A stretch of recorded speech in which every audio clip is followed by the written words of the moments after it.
నమస్కారం గురూజీ గారు. నా పేరు అన్నపూర్ణ. బెంగుళూరు నుంచి మాట్లాడుతా ఉన్నాను. ఆ! నా ఏజ్ వచ్చి 53 ఇయర్స్.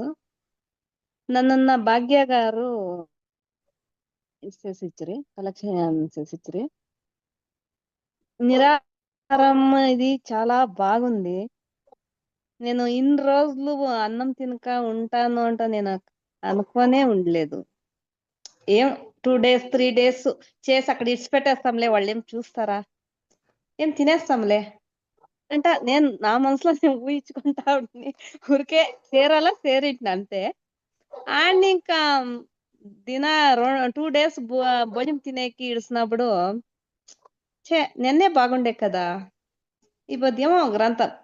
తినింది నాకు కొంచెమే తినింది. కొంచెం తిన్నా, నిన్న చాలా బాగుండే కదా!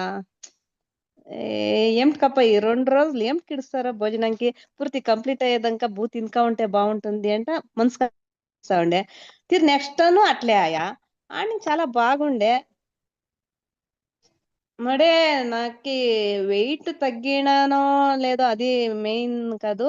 నేను యోగా పట్టు అయిండేదాన్ని. యోగా చేసేదాన్ని ఇంకా 15 ఇయర్స్ ఇంకా యోగా చేసేదాన్ని ఇంకా నాకదేమి డిఫరెన్స్ ಗೊತ್ತಾవుతలేదు. 1 కేజీ, 2 కేజీ కಮ್ಮಿ అయింటే అయితే బాడీ వెయిట్ లాస్ ఆಗಿ అంటే నేను ఎంతో సన్నగా అయిపోయిచ్చినాను అనే నాకి అట్లా ఫీల్ అవుతుంది. ఏమి రన్నింగ్ చేస్తున్నాను. పారొచ్చును. ఆ తర చాలా బావుంది. బాడీ మాత్రము చాలా బాగుంది. ఎట్లా కావాల్సిన కూసోనొచ్చు, లేయొచ్చు. పారాడేదంటే అంత భారీ స్పీడ్ పారాడేది. చాలా బాగుంది. అంతే.